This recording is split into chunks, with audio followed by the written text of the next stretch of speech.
పిల్లలు, మంచి కథలు చెప్తాను వినండర్రా. మన భారతదేశంలో గొప్ప గ్రంథాలు అంటే రామాయణం, భారతం, భాగవతం ఇవి కాక పురాణాలు కూడా ఎన్నో ఉన్నాయి. ఇందులో పెద్దలకే కాకుండా పిల్లలకు కూడా మంచి కథలతో మంచి మంచి విషయాలు చెప్పారు మన పెద్దవాళ్ళు. ఈరోజు మనం ముందుగా భాగవతంలోని ప్రహ్లాదుడి కథ చెప్పుకుందాం. నాకు భలే ఇష్టం ఈ కథ అంటే. మరి మీకు కూడా ఇష్టమా? ఇదంతా వింటే మీకు బాగా నచ్చుతుందిలే. పూర్వం హిరణ్యకశిపుడు, హిరణ్యాక్షుడు అని ఇద్దరు రాక్షసులు ఉండేవాళ్ళు. వాళ్ళిద్దరూ అన్నదమ్ములు అన్నమాట. అసలే వాళ్ళు రాక్షసులు. దాంతో దేవతల్ని, మనుషుల్ని అందరినీ హింసించేవారు. యజ్ఞాలు ధ్వంసం చేసేవాళ్ళు. మంచి వాళ్ళందరినీ బాధ పెట్టేవాళ్ళు. దాంతో దేవతలందరూ వెళ్ళి మహావిష్ణువుతో మొరబెట్టుకున్నారు. శ్రీ మహావిష్ణువు వాళ్ళని భయపడొద్దన్నాడు. సమయం చూసి నేనే వాళ్ళని చంపుతాను అని ధైర్యం చెప్పాడు. ఒకసారి ఈ హిరణ్యాక్షుడు భూమినంతటినీ తన చేత్తో పక్కకు తిప్పేశాడు. దాంతో సముద్రాలన్నీ పొంగి పొర్లాయి. అంటే భూమిని చాప చుట్టినట్టు అయిపోయిందనమాట. భూమి గమనం తప్పగానే అంతా అల్లకల్లోలమైపోయింది. భూమాత విష్ణుమూర్తిని తలుచుకున్నప్పుడు పాపం. విష్ణుమూర్తి అసలే గొప్ప దేవుడు కదా, అందులోనూ తెలివైన దేవుడు కూడా. అందుకే ఏం చేశాడంటే పెద్ద వరాహ రూపం ధరించాడు. అంటే అడవి పంది రూపం అన్నమాట. భయంకరమైన కోరలతో వచ్చాడాయన. వస్తూనే భూమిని తన కోరలతో యథాప్రకారం నిలబెట్టాడు. హిరణ్యాక్షుణ్ణి పట్టుకొని పెద్ద యుద్ధం చేసి చక్రంతో అతడి తల నరికి చంపేశాడు. చంపేసిన తర్వాత తిరిగి వైకుంఠానికి వెళ్ళిపోయాడు. ఇక్కడ హిరణ్యకశిపుడికి ఈ విషయం తెలిసి చాలా బాధపడ్డాడనమాట. తన తమ్ముడు చనిపోవడంతో, అది విష్ణుమూర్తి చేతిలో చనిపోవడంతో ఆయనకి పెద్ద దిగులు కలిగింది. విష్ణువు మీద పగ పెంచుకున్నాడు. అయితే విష్ణువుతో యుద్ధం చేయడం అంత తేలిక పని కాదు కదా. అందుకోసం తగిన బలం సంపాదించడానికి తపస్సు చేద్దామని అడవులకు వెళ్ళాడు. ఇంట్లో ఈ హిరణ్యకశిపుడి భార్య ఉంది. పైగా గర్భవతిగా ఉంది. హిరణ్యకశిపుడు తపస్సు చేస్తున్నాడనగానే ఇంద్రుడికి భయం పట్టుకుంది. ఆ రాక్షసుడు తపస్సు చేసి బలవంతుడైతే ప్రపంచానికి ఇంకా ప్రమాదం చేస్తాడని ఇంద్రుడికి భయం. అందుకని ఎన్నో ఆటంకాలు సృష్టించాడు అతని తపస్సు ఫలించకూడదని. అయినా కదలకుండా తపస్సు చేస్తున్నాడు హిరణ్యకశిపుడు. ఇంకా లాభం లేదనుకుని ఇంద్రుడు ఆ రాక్షసుడు రాజ్యం మీదకి దండెత్తాడు. గర్భవతిగా ఉన్న హిరణ్యకశిపుని భార్యను బందీగా తీసుకెళ్ళబోయాడు. ఈ లోపల నారద మహర్షులు వారు ఉన్నారు కదా, ఆయన అక్కడికి వచ్చారు.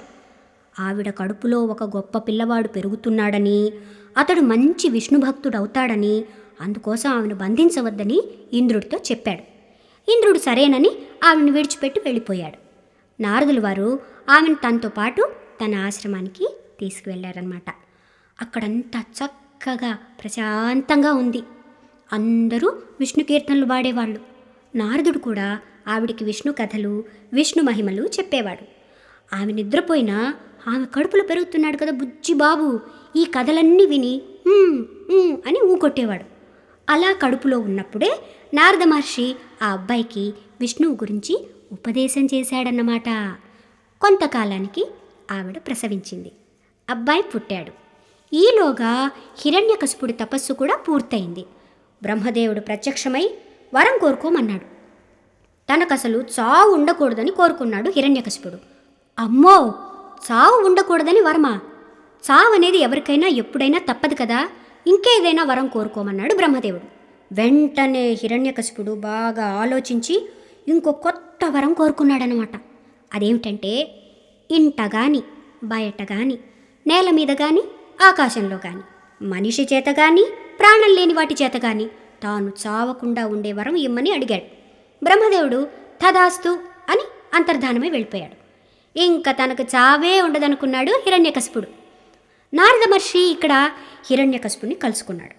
తనతో పాటు ఆశ్రమానికి తీసుకెళ్ళాడు. అక్కడ తన భార్యని, అబ్బాయిని చూసి చాలా సంతోషించాడనమాట హిరణ్యకశిపుడు. నారదుడిని మెచ్చుకున్నాడు. తన భార్యని, బాబుని తనతో పాటు రాజ్యానికి తీసుకొచ్చాడు. బాబుకి ప్రహ్లాదుడు అని పేరు పెట్టాడు.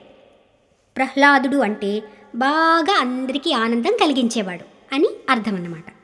ఆ అబ్బాయి పెరుగుతూ పెద్దవాడవుతున్నాడనమాట. ఇంకా ఈ బ్రహ్మదేవుడిచ్చిన వరం వల్ల హిరణ్యకశిపుడికి ఇంకా బలం వచ్చింది. దాంతో దేవతలందరినీ మళ్ళీ బాధపెట్టాడు. వాళ్ళ రాజ్యాలు తీసేసుకున్నాడు. విష్ణువుతో యుద్ధం చేసి ఓడించాలని వైకుంఠానికే వెళ్ళిపోయాడనమాట. కానీ విష్ణువు అక్కడ మహిమ చూపించాడు. ఆయన కనపడకుండా ఉన్నాడనమాట. అంటే విష్ణుదేవుడు దేవతలందరికి కనపడ్డా ఈ హిరణ్యకశిపుడికి కనపడలేదన్నమాట. దాంతో ఇంక విష్ణువే లేడనుకుని తిరిగి వచ్చేశాడు హిరణ్యకశిపుడు. ప్రహ్లాదుడేమో ఎప్పుడూ విష్ణుమూర్తినే ధ్యానిస్తూ ఉండేవాడు. మిగిలిన రాక్షస పిల్లలతో కలిసి ఆడుకోడు, వాళ్ళతో పాటు కలిసి అల్లరి చేయడు, బుద్ధిగా ఎప్పుడూ విష్ణు ధ్యానం చేస్తూ ఉండేవాడనమాట. బాబు అలా రాక్షసుల్లా పెరగకపోవటం చూసి వాళ్ళ నాన్నకి అంటే హిరణ్యకశిపుడికి చాలా కోపం వచ్చేసింది. మంచి గురువుల దగ్గర పెడితే బాగా చదువుకుంటాడని శుక్రాచార్యుల కొడుకులు చండామార్కులు అనే గురువుల్ని పిలిపించాడు. పిల్లవాడికి బాగా చదువు చెప్పమని వాళ్లతో పాటు వాళ్ళ ఆశ్రమానికి పంపించాడు. ఆ గురువులు ప్రహ్లాదుడికి అన్ని చదువులు చెప్పారు. రాక్షస విద్యలు, రాజ విద్యలు అన్నీ నేర్పారు. ఈ లోపల ప్రహ్లాదుడు ఎలా చదువుతున్నాడో చూడాలనుకున్నారు వాళ్ళ అమ్మా నాన్న. వెంటనే హిరణ్యకశిపుడు ప్రహ్లాదుడిని పిలిపించాడు. గురువులతో పాటు వచ్చాడు ప్రహ్లాదుడు. ప్రహ్లాదుడిని చూడగానే హిరణ్యకశిపుడికి చాలా సంతోషం కలిగింది. ముద్దుగా ఉన్నాడనమాట ప్రహ్లాదుడు. వెంటనే ఒళ్ళో కూర్చోపెట్టుకున్నాడు, ముద్దు పెట్టుకున్నాడు. నాయనా, నువ్వేం చదువుకున్నావో, చదివిన దాని సారం ఏంటో చెప్పు అని అడిగాడు హిరణ్యకశిపుడు. ప్రహ్లాదుడు, నాన్నగారు, చదువులన్నిటికీ సారం విష్ణువే అని నాకు అనిపించింది. చేతులారా విష్ణు పూజ చేయడం, విష్ణుమూర్తి శరణు వేయడం చాలా మంచిది. ధర్మం అంటే విష్ణువుకి చాలా ఇష్టం, కాబట్టి ధర్మంగా ఉండాలి అని చెప్పాడు. ఇంకా చూడండి, అసలే హిరణ్యకశిపుడికి విష్ణువు అంటే కోపం. ఇప్పుడు ప్రహ్లాదుడు అలా విష్ణువుని పొగడగానే చాలా కోపం వచ్చేసింది. కానీ ముందు నెమ్మదిగా చెప్పాడు. విష్ణువుని తలుచుకోవద్దన్నాడు. రాక్షసుడిలా దేవతలందరినీ హింసించడం, రాజ్యాలు ఆక్రమించుకోవడం ఇలాంటివన్నీ చేయాలి అని చెప్పాడు. కానీ అవన్నీ తప్పని విష్ణుభక్తే ముఖ్యమని చెప్పాడు ప్రహ్లాదుడు. తండ్రి ఎంత చెప్పినా ప్రహ్లాదుడు మారలేదు. దాంతో హిరణ్యకశిపుడికి గురువుల మీద కోపం వచ్చింది. వాళ్లే విష్ణుభక్తి గురించి చెప్పారనుకుని వాళ్ళని బాగా తిట్టాడు. వాళ్ళు భయంతో గడగడగడగడ వణికిపోతూ ఆ కథలేవి తాము చెప్పలేదని మళ్ళీ పిల్లవాడిని తీసుకెళ్ళి రాక్షస బుద్ధులు బాగా నేర్పించి తెస్తామని చెప్పారు. హిరణ్యకశిపుడు సరే అన్నాడు. ప్రహ్లాదుడు మళ్ళీ గురువులతో పాటు వెళ్ళాడు. వాళ్ళు చెప్పే విద్యలన్నీ నేర్చుకున్నాడు. కొంతకాలం అయ్యాక మళ్ళీ హిరణ్యకశిపుడు ప్రహ్లాదుడు ఏమేమి నేర్చుకున్నాడో ఒకసారి విని సంతోషిద్దామని మళ్ళీ ప్రహ్లాదుని పిలిపించుకొని, నాయనా, నువ్వు ఏమేమి నేర్చుకున్నావు, కాస్త మంచి మాటలు చెప్పు అని అడిగాడు. వెంటనే ప్రహ్లాదుడు మంచి మాటలంటే విష్ణువు మాటలేనని, విష్ణువును పొగిడి విష్ణు మహిమ గురించి చెప్పాడు. ఎంత వద్దన్నా మానలేదు. పైగా అందరినీ కాపాడే విష్ణుమూర్తిని ఆశ్రయించమని తండ్రికి హితబోధ చేశాడు. ఇంకా హిరణ్యకశిపుడికి భలే కోపం వచ్చేసింది. భటుల్ని పిలిపించి ప్రహ్లాదుని బాగా శిక్షించమని చెప్పాడు. భటులు ప్రహ్లాదుని చీకటి కోట్లో పెట్టేశారు. కానీ ప్రహ్లాదుడికి ఏమీ కాలేదు. అతడు విష్ణుభక్తిని వదలలేదు కదా, అందుకని జేజెప్పుడూ అతన్ని కాపాడుతూ ఉంటాడు. అయినా ఈ భటులు ప్రహ్లాదుడిని నిప్పుల్లో తోసేశారు. కానీ విష్ణు మహిమ వల్ల నిప్పుల్లో ప్రహ్లాదుడికి ఒళ్ళు కాలలేదు, వేడి కూడా తగలలేదనమాట. మళ్ళీ వీళ్ళు సముద్రంలో పడేసినా నడుచుకుంటూ హాయిగా వచ్చేశాడు. కొండల మించి తోయించేసిన పువ్వులా క్షేమంగా ఇంటికి వచ్చేశాడు. అయినా భటులు వదలలేదు. ఏనుగుల చేత తొక్కించాలని నేల మీద పడేస్తే ఏనుగులు ప్రహ్లాదునేమీ చేయలేదు. సరికదా తొండాలతో పువ్వుల దండలు తెచ్చి చక్కగా ప్రహ్లాదుల మెడలో వేశాయన్నమాట. అయినా వీళ్ళు ఏం చేశారు, ఈసారి పాముల చేత కాటు వేయిద్దామని పాముల్ని వదిలారు. అవి కూడా ఆ బాబుని ఏమీ చేయలేదు. ఇంకా లాభం లేదని మళ్ళీ బుద్ధి చెప్పి తెమ్మని గురువులకిచ్చి పంపించాడు హిరణ్యకశిపుడు. గురువులతో పాటు వాళ్ళ ఆశ్రమానికి వెళ్ళాడు ప్రహ్లాదు. గురువుల ఆశ్రమంలో లేని సమయంలో మిగిలిన పిల్లలందరినీ పిలిచి వాళ్ళకి విష్ణు మహిమలు, విష్ణు కథలు బోధించేవాడు. దాంతో వాళ్ళంతా కూడా విష్ణు భక్తులైపోయారు. అది చూసి గురువులు ఈ కథ అమ్మ వల్ల కాదని ప్రహ్లాదుని తీసుకొచ్చి హిరణ్యకశిపునికి అప్పచెప్పేశారు. మీ అబ్బాయిని మేం మార్చలేము, ఇతగాడు మా శిష్యులందరినీ కూడా మార్చేస్తున్నాడు. మీ అబ్బాయిని మీకు ఇచ్చేశాం, ఇక మీ ఇష్టం అని వాళ్ళు వెళ్ళిపోయారు. హిరణ్యకశిపుడు ప్రహ్లాదుణ్ణి బెదిరించాడు, చంపేస్తానన్నాడు, విష్ణువుని వదిలేయమన్నాడు. కానీ ప్రహ్లాదుడు ఆ మాటలేవీ వినలేదు. ఇంత చిన్నవాడివి, వేలెడంత లేవు, నా మాట వినవా? అస్సలు ఇంతకీ ఆ విష్ణువు ఎక్కడున్నాడు అని అడిగాడు హిరణ్యకశిపుడు. ఇందుగలడందు లేడని సందేహము వలదు, చక్రి సర్వోపగతుండు, ఎందెందు వెదకి చూచిన అందందే గలడు దానవాగ్రణి వింటే. అంటే ఏంటంటే, నాన్న, విష్ణుమూర్తి అన్ని చోట్ల ఉన్నాడు, సరిగ్గా వెతికితే కనిపిస్తాడు అని చెప్పాడు ప్రహ్లాదుడు. ఆ మాట వినగానే హిరణ్యకశిపుడికి కోపం వచ్చేసింది. ఎప్పుడు కోపం వస్తుంది కదా, ఇప్పుడు కూడా అంతే. ఏంటి, అంతా ఉన్నాడా? ఎక్కడ పడితే అక్కడ ఉన్నాడా అని అడిగాడు. అవునాన్న, విష్ణువు ఎక్కడ పడితే అక్కడే ఉన్నాడు, అంతా ఉన్నాడు అని మళ్ళీ చెప్పాడు ప్రహ్లాదుడు. అక్కడే ఒక పెద్ద స్తంభం ఉందన్నమాట. అయితే ఇందులో ఉన్నాడా, ఈ స్తంభంలో ఉన్నాడా అని అడిగాడు హిరణ్యకశిపుడు. అన్నిట్లోనూ ఉన్నప్పుడు ఇందులో కూడా ఉంటాడు అన్నాడు ప్రహ్లాదుడు. ఆహా, ఉన్నాడో లేదో చూస్తానుండు అని చెప్పి ఆయన చేతిలో పెద్ద గద ఉంది కదా, అది తీసుకొని గట్టిగా స్తంభం మీద డామని కొట్టాడు. దాంతో స్తంభం పెళ్ళ పెళ్ళ పెళ్ళమని విరిగిపోయింది. ఆ స్తంభంలోంచి విష్ణుమూర్తి నరసింహస్వామి రూపంతో వచ్చాడనమాట. నరసింహస్వామి అంటే ముఖం మాత్రం సింహముఖం, మిగిలిన శరీరం అంతా మనిషి శరీరం. ఆ నరసింహస్వామి భయంకరంగా గర్జించాడు. హిరణ్యకశిపుడికి భయం వేసేసింది. అంత పెద్ద రాక్షసుడైనా కూడా ఆ మహామూర్తిని చూసేటప్పటికి కడగడ వణికిపోయాడు. నరసింహస్వామి మీద బాణాలేసేశాడు. భయం ఉన్నా కూడా ఎక్కడ ఆయన నా మీదకి వచ్చేస్తాడో అని చెప్పి బాణాలేసేశాడు. అవన్నీ ముక్కలు చేసేసాడు నరసింహస్వామి. హిరణ్యకశిపుడు నరసింహస్వామి మీద గద విసిరాడు. ఆ గదను పట్టుకొని రెండుగా విరిచేశాడు స్వామి. అలా వచ్చి వచ్చి వచ్చి హిరణ్యకశిపుడిని గట్టిగా పట్టేసుకున్నాడు. ఆ రాక్షసుడు ఎంత గింజుకున్నా నరసింహస్వామి పట్టుకున్న పట్టు విడిపించుకోలేకపోయాడనమాట. అలాగే పట్టుకొని గుమ్మం దాకా తీసుకొచ్చేశాడు నరసింహస్వామి. అక్కడ గుమ్మం మీద కూర్చుని నరసింహస్వామి తన తొడల మీద హిరణ్యకశిపుని పెట్టుకుని చేతి గోళ్లతో చీల్చి చంపేశాడు తెలుసా. చూసారా మరి విష్ణుమూర్తి తెలివి.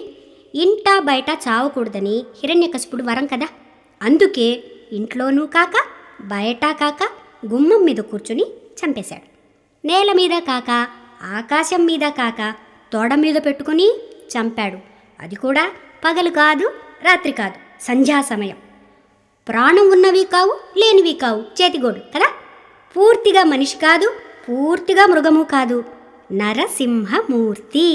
సగం నరుడు అంటే మనిషి, సగం సింహం. అలా తెలివిగా హిరణ్యకశిపుణ్ణి సంహరించాడన్నమాట నరసింహస్వామి. ఆ తర్వాత స్వామికి ఆ హిరణ్యకశిపుణ్ణి చంపేసిన తర్వాత కూడా ఆ కోపం చల్లారలేదు. దేవతలంతా ఎంత ప్రార్థించినా ఉగ్ర నరసింహస్వామి ఎంతకీ చల్లబడలేదు, శాంతపడలేదు. దేవతలందరూ భయపడిపోయారు. సరే, ఇప్పుడు ఏం చేద్దామనుకొని ప్రహ్లాదుడిని బతిమిలాడి నరసింహస్వామిని శాంతపరచమన్నారు. ప్రహ్లాదుడేమీ భయపడలేదు. నరసింహస్వామి అంటే నా విష్ణువే కదా అని ఇంకా ధైర్యంతో భక్తితో నరసింహస్వామి పాదాలని చేత్తో తాకి నమస్కరించాడు. వెంటనే నరసింహస్వామి చల్లబడ్డాడు, శాంతపడిపోయాడనమాట. ప్రహ్లాదుని ఎత్తుకొని ఒళ్ళో కూర్చోబెట్టుకొని ఏదైనా వరం కోరుకో నాయనా అన్నారనమాట. ప్రహ్లాదుడు, నాకేమీ వరం అక్కర్లేదు స్వామి, నీ మీద భక్తి ఉంటే చాలు. అలాగే మా నాన్నని క్షమించి ఆయన్ని ఉత్తమ లోకాల్లో ఉండేలా చేయమని ప్రార్థించాడు. ఈ మాటతో స్వామి మరీ సంతోషించాడు. ప్రహ్లాదుణ్ణి చక్రవర్తిని చేశాడు శ్రీ మహావిష్ణువు. ప్రజలందరినీ ప్రహ్లాదుడు కన్నబిడ్డల్లా చక్కగా పరిపాలించి భక్త ప్రహ్లాదుడైపోయాడనమాట. చూసారా, అంత చిన్నవాడు కూడా భక్తితో ఎంత గొప్ప మనసుతో సదా స్వామినే ధ్యానిస్తూ గొప్పవాడైపోయాడు. మీరు కూడా చక్కగా రోజు జేజకి దండం పెట్టుకొని మాకు మంచి మంచి ఆలోచనలు స్వామి అని కోరుకుంటే మీరు కూడా చక్కగా గొప్పవాళ్ళు అవుతారు. సరేనా? ఇప్పుడు మనం మరో కథ చెప్పుకుందాం. ఇది కూడా మన భాగవతంలోని కథే. ఒక చిన్న అబ్బాయి గురించిన కథ ఇది. అనగనగా ఉత్తానపాదుడు అనే రాజు ఉండేవాడు. ఆయనకు 2 భార్యలు. ఒక భార్య పేరు సునీతి, మరో భార్య పేరు సురుచి. సునీతి కొడుకు ఎవరు? ధ్రువుడు. సురుచి కొడుకు ఉత్తముడు. ఒకసారి ఏమైందంటే, రాజు సుఖంగా కూర్చున్నప్పుడు ఆయన తొడపై ఉత్తముడు కూర్చున్నాడు. అప్పుడు ధ్రువుడికి కూడా రాజు ఒళ్ళో కూర్చోవాలని అనిపించిందనమాట. నాన్న కదా, అందుకని తను కూడా నాన్న ఒళ్ళో కూర్చోవాలని అనుకున్నాడు. అప్పుడు ఏం చేశాడంటే, పాపం నాన్న దగ్గరికి వెళ్ళి, నాన్న నేను కూడా మీ ఒళ్ళో కూర్చుంటాను నాన్న అని అడిగాడు. కానీ ఈ ఉత్తముడు కూర్చోనివ్వలేదు. నువ్వు కూర్చోకూడదు అన్నాడు. అప్పుడేమైందంటే, అక్కడే ఈ ఉత్తముడి అమ్మ ఉందన్నమాట, సురుచి. ఆవిడేం చేసింది, చూడబ్బాయ్, నా కడుపులో పుట్టని పాపానికి నీకు మీ నాన్న ఒళ్ళో కూర్చునే అర్హత లేదు, పో అని కసిరింది. అంతేకాదు, ఎంతో తపస్సు చేస్తే గానీ నీకు ఆ భాగ్యం దక్కదులే అని కూడా కఠినంగా మాట్లాడింది. పాపం చిన్నారి ధ్రువుడు ఏడుస్తూ వాళ్ళ అమ్మ సునీతి దగ్గరకు వచ్చాడనమాట. వచ్చి అంతా చెప్పాడమ్మా, ఇలా జరిగిందమ్మా అని చెప్పాడు. కొడుక్కి జరిగిన అవమానం గురించి విన్న సునీతి ఓదార్చింది. నాయనా, ఏడవద్దు, ఏం చేస్తాం, భగవంతుడి దయ లేకపోవడం వల్ల నీకు ఈ అవమానం జరిగింది. మీ చిన్నమ్మ చెప్పిన మాట నిజమే, తపస్సు చేస్తే ఏవైనా లభిస్తాయి, వెళ్ళి విష్ణువుని ధ్యానిస్తూ తపస్సు చేయి నాయనా అని చెప్పింది ఆ తల్లి. ఆ తల్లి మాటల ప్రకారం ఇల్లు విడిచి ధ్రువుడు అడవుల్లోకి వెళ్ళిపోయాడు. పాపం ఆ అడవిలో ఒంటరిగా తిరుగుతూ ఉన్నాడనమాట. అలా తిరుగుతున్న ధ్రువుడిని చూసి నారద మహర్షి జాలిపడి ధ్రువుడి దగ్గరకు వచ్చి, ఏం నాయనా, నీ పేరేంటి, ఎక్కడికి ఇలా బయలుదేరావు అని అడిగితే ధ్రువుడు తన సంగతంతా చెప్పాడు. నారదుడు ప్రేమగా ధ్రువుని తల నిమిరి, ఏడవకు నాన్నా, నీకు తప్పకుండా విష్ణుమూర్తి దర్శనం అవుతుంది. ఏది, నమో భగవతే వాసుదేవాయ అని చెప్పు అని విష్ణు మంత్రాన్ని ఉపదేశించాడు. ధ్రువుడు ఒక చెట్టు నీడన ఏకాగ్రంగా పట్టుదలతో కూర్చున్నాడు. ఎలాగైనా నారాయణుణ్ణి ప్రత్యక్షం చేసుకోవాలనుకుని విష్ణు మంత్రం జపిస్తూ తపస్సు చేశాడు. విష్ణువును పూజిస్తూ ధ్యానం చేస్తూ మంత్రం జపిస్తూ నిష్ఠగా తీవ్రంగా ధ్రువుడు తపస్సు కొనసాగించాడు. ధ్రువుని పట్టుదలకు తపస్సుకు సంతోషించి శ్రీ మహావిష్ణువు ప్రత్యక్షమయ్యాడు. 4 చేతులతో శంకుచక్రాలు ధరించి చక్కగా ఉన్న విష్ణుమూర్తిని చూడగానే ధ్రువుడు పరమానందపడ్డాడు. విష్ణువు ప్రేమతో తన శంఖాన్ని ధ్రువుని బుగ్గకు అలా తగిలించాడు. వెంటనే చిన్నారి ధ్రువునికి వేదరహస్యాలన్నీ అర్థమైపోయాయి. అద్భుతమైన తెలివితేటలు, జ్ఞానం వచ్చేశాయి. దాంతో విష్ణుమూర్తిని చక్కగా స్తోత్రం చేశాడు. ఆ చిన్నారి భక్తిని చూసి విష్ణువు చాలా సంతోషించాడు. ఏం వరం కావాలో కోరుకోమన్నాడు. కానీ ఇంత తపస్సు చేసి ఆ మహావిష్ణువుని చూశాక ఇంతకంటే గొప్ప వరం ఏముంటుంది అని ఇంకేమీ అక్కర్లేదన్నాడు ధ్రువుడు. కానీ ధ్రువుడు ఎందుకు తపస్సు చేశాడో విష్ణుమూర్తికి తెలుసు కదా. అందుకని విష్ణువు చాలా గొప్ప వరాన్నే ఇచ్చాడు ధ్రువుడికి. కేవలం తండ్రి తొడ మీద కూర్చునే భాగ్యం కోసం తపస్సు చేశాడు కదా ధ్రువుడు. కానీ అంతకన్నా గొప్ప పదవి, గొప్ప భాగ్యం నీకిస్తాను అని చెప్పి ఆకాశంలో ఒక నక్షత్ర మండలానికి అధిపతిని చేశాడు. అదే ధ్రువ నక్షత్ర మండలం.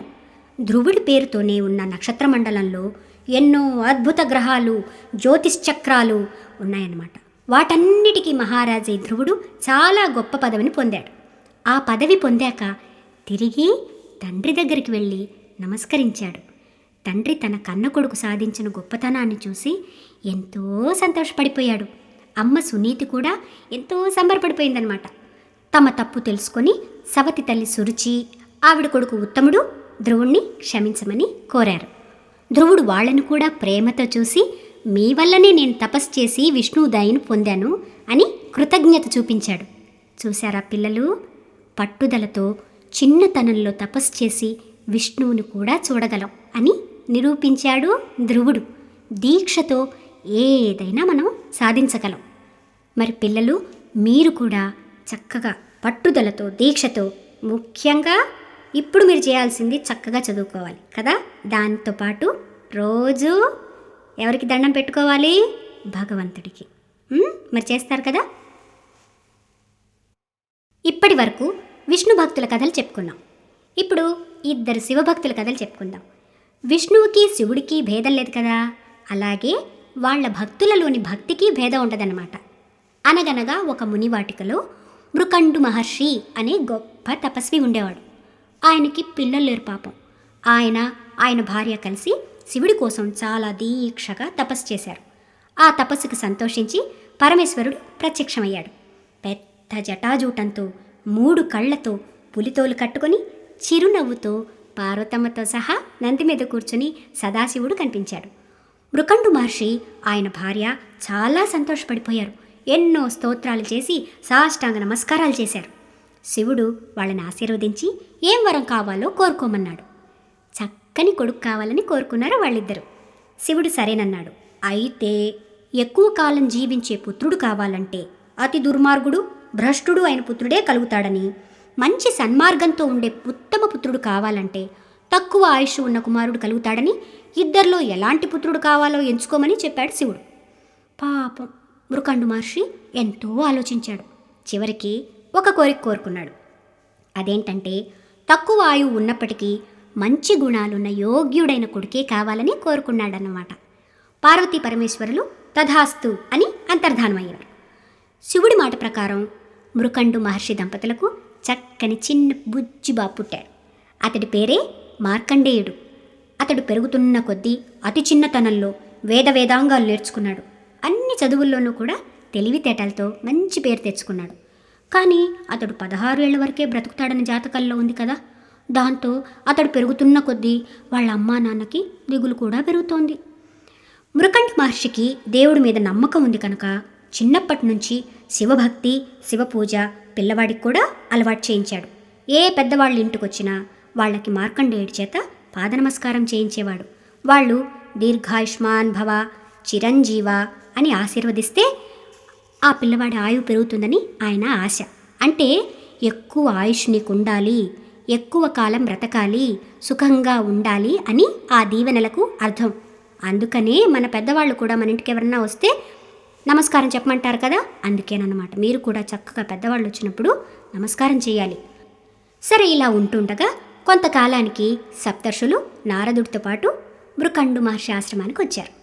వాళ్ళందరి పాదాలకి మార్కండేయుడు నమస్కరించాడు. వాళ్ళంతా కూడా దీర్ఘాయుష్మాన్ భవ అని ఆశీర్వదించారు. వెంటనే నారదుల వారు పక్కుమని నవ్వేశారు. వాళ్ళంతా ఆశ్చర్యపోయి, ఎందుకు నారదా, ఎందుకు నవ్వుతున్నావు అని అడిగారు. ఈ అబ్బాయికి 16 ఏళ్లే ఆయువు, మీరేమో దీర్ఘాయు ఉండాలన్నారు. అది ఎలా సాధ్యం? మీ దీవెనే అబద్ధమైపోతే ఎలా? పైగా సప్తర్షుల దీవెన వ్యర్థమైపోయిందని అందరూ అనుకుంటారు కదా అన్నాడు నారదుడు. సప్తర్షులు ఇచ్చిన దీవెన అబద్ధం కాకూడదు కదా. అందుకే వాళ్ళంతా బ్రహ్మదేవుడి దగ్గరికి వెళ్ళి పిల్లవాడి ఆయుష్ను పెంచమని కోరారు. తన వల్ల కాదన్నాడు బ్రహ్మ. శివుడి ఆజ్ఞను మీరలేను అని చెప్పి మార్కండేయుని దగ్గరికి పిలిచి శివుణ్ణి బాగా పూజించమని చెప్పాడు.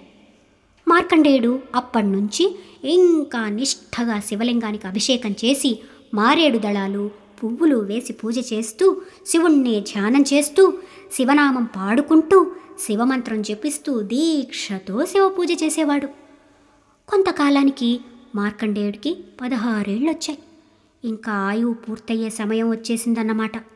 మార్కండేయుడు ప్రాణాలు తీసేసుకోవడానికి యమకింకరులు వచ్చేశారు. కానీ శివుడి ముందు కూర్చొని జపం చేసుకుంటున్న మార్కండేయుడిని చూసేసరికి వాళ్ళకు భయం వేసింది. వాళ్ళు తిన్నగా యముడి దగ్గరికి వెళ్ళి, మేము మార్కండేయుని ప్రాణాలు తీయలేము, మాకు భయం వేస్తోంది స్వామి అని చెప్పారు. అప్పుడు యముడే బయలుదేరాడు. ఆయన వాహనం దున్నపోతు కదా, దాని మీద కూర్చొని యమపాశం పట్టుకొని వచ్చేశాడు. ఆయన వచ్చేటప్పటికి మార్కండేయుడు నదిలో స్నానం చేసి చక్కగా విభూది రాసుకొని శివశివ అంటూ శివలింగం దగ్గరికి పూజ కోసం వెళుతున్నాడు. అప్పుడు యముడు కనపడ్డాడనమాట. ఎవరు నువ్వు అని అడిగాడు మార్కండేయుడు. నేను యముణ్ణి, నీ ఆయువు పూర్తయింది, నీ ప్రాణాలు తీసుకెళ్ళడానికి వచ్చాను అన్నాడు యముడు. తన ప్రాణాలు తీసేస్తే అమ్మా నాన్న బాధపడతారు, ఎలాగైనా యముడి నుంచి తప్పించుకోవాలని పరిగెత్తుకెళ్ళాడు. యముడు దున్నపోతు మీద కూర్చొని ఇంకా వెంటపడ్డాడనమాట. పాపం మార్కండేయుడు తిన్నగా పరిగెత్తి తాను పూజించుకుంటున్న శివలింగం దగ్గరికి వెళ్ళి ఆ శివలింగాన్ని గట్టిగా పట్టుకొని శివా అని పిలిచాడు. చంద్రశేఖర చంద్రశేఖర చంద్రశేఖర పాహిమాం, చంద్రశేఖర చంద్రశేఖర చంద్రశేఖర రక్షమాం అని గట్టిగా అరిచాడు. యముడు మార్కండేయుడు ప్రాణాలు తీసేయాలని పాశం విసిరాడు. అది ఇంకా మార్కండేయుడి దాకా రాకముందే శివలింగంలోంచి హఠాత్తుగా శూలం పట్టుకుని శివుడొచ్చేశాడనమాట. ఎడమకాలితో యముడి గుండె మీద ఒక్క తాపుదన్నాడు. ఆ దెబ్బకు యముడు నేల మీద పడి మూర్ఛపోయాడు. పాశం కూడా పక్కన పడిపోయింది. శివుడు, పార్వతి అమ్మవారు కూడా వచ్చింది, అమ్మ కదా, మార్కండేయుని ఎత్తుకొని వాళ్ళిద్దరూ మార్కండేయుని దగ్గర తీసుకొని చక్కగా ముద్దు పెట్టుకున్నారు. నీకేం భయం లేదు నాన్న, మేమున్నాం అన్నారనమాట. మార్కండేయుడు హాయిగా శివపార్వతుల ఒళ్ళో కూర్చున్నాడు. ఈ లోపల మృకండు మహర్షి, ఆయన భార్య, సప్తర్షులు, బ్రహ్మ ఇంకా ఎందరో దేవతలు వచ్చి శంభో శంకర అంటూ స్తోత్రం చేశారు. ఇక నుండి మార్కండేయునికి ఎన్నో యుగాల ఆయువునిస్తున్నాను అన్నాడు. ఎవరు? శివుడు. ఎక్కువ కాలం ఆరోగ్యంగా శక్తివంతంగా జీవించేలా వరమిచ్చాడన్నమాట. వెంటనే అందరూ సంతోషించారు. ఇంకా వాళ్ళ అమ్మా నాన్నలకైతే సంతోషం వాళ్ళు పట్టలేకపోయారన్నమాట.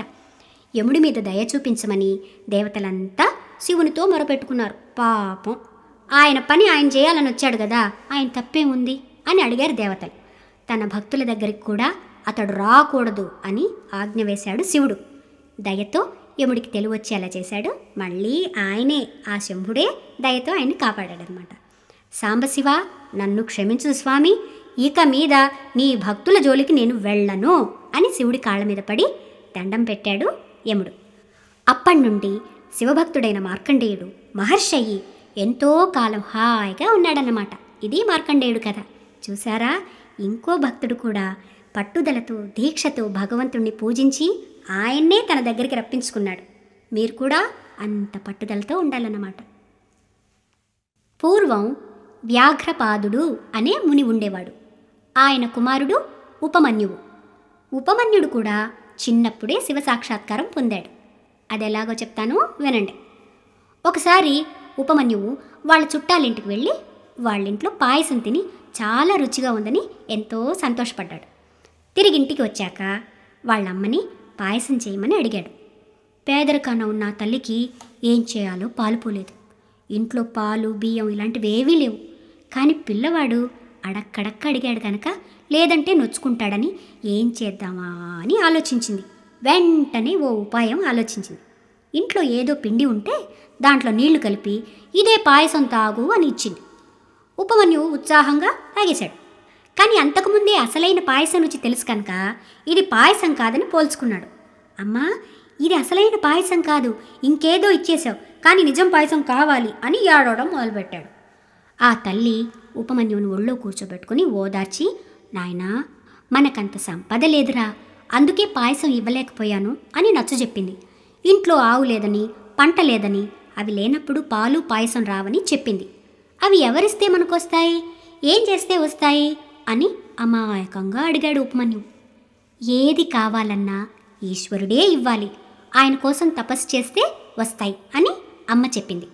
వెంటనే ఉపమన్యువు ఆ ఈశ్వరుడు ఎక్కడుంటాడు, ఎలా ఉంటాడు అని అడిగాడు. ఆ అమ్మ ఆనందంగా చెప్పింది, నాన్నా, ఆయన సర్వేశ్వరుడు, సర్వవ్యాపకుడు, అన్ని చోట్ల ఉంటాడు. ధ్యానించిన వారికి కనపడతాడు. ఏకాగ్రంగా ధ్యానించి పూజిస్తే తప్పకుండా వస్తాడు.